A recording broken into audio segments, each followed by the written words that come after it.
প্রিয় শিক্ষার্থীরা দেখেন, আজকে আমরা হচ্ছে যে প্র্যাকটিক্যালটা করব এটা হচ্ছে পোলার যৌগ এবং অপোলার যৌগের মধ্যে পার্থক্য। পোলার যৌগ কোনটি বলছিলাম?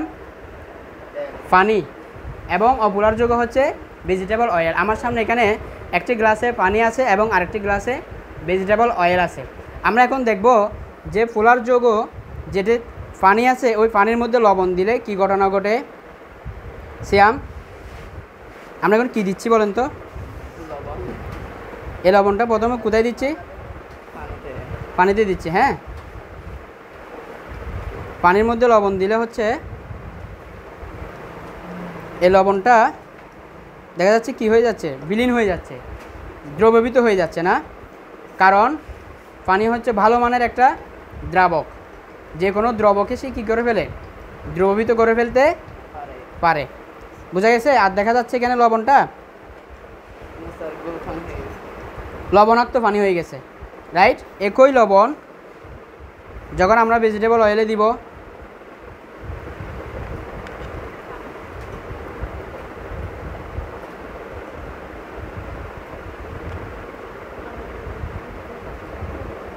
হ্যাঁ দিলাম না, ভেজিটেবল অয়েলে দিচ্ছি।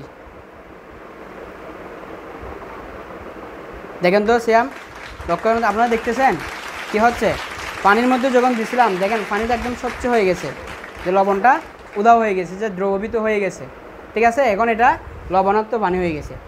এখন ভেজিটেবল অয়েলের মধ্যে যে লবণ দিলাম, এই লবণটা আমি খুব ভালো মানের চেষ্টা করেও কিন্তু কি করতে পারছি না, দ্রবীভূত করতে পারছি না। হচ্ছে চিনেন, খুব ভালোভাবে লক্ষ্য করেন তো এখানে কি লবণটা দ্রবীভূত হয়ে যাচ্ছে কিনা দেখি। আপনি এটাকে দ্রবীভূত করার চেষ্টা করেন তো, হচ্ছে হচ্ছে না।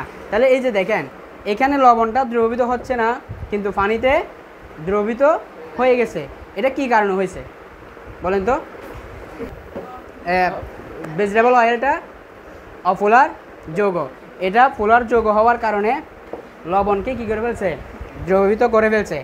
আর ভেজিটেবল অয়েলটা অপোলার হওয়ার কারণে লবণকে কী করতে পারে নাই, দ্রবীভূত করতে পারে নাই, যার কারণে লবণটা সেখানে কি জমে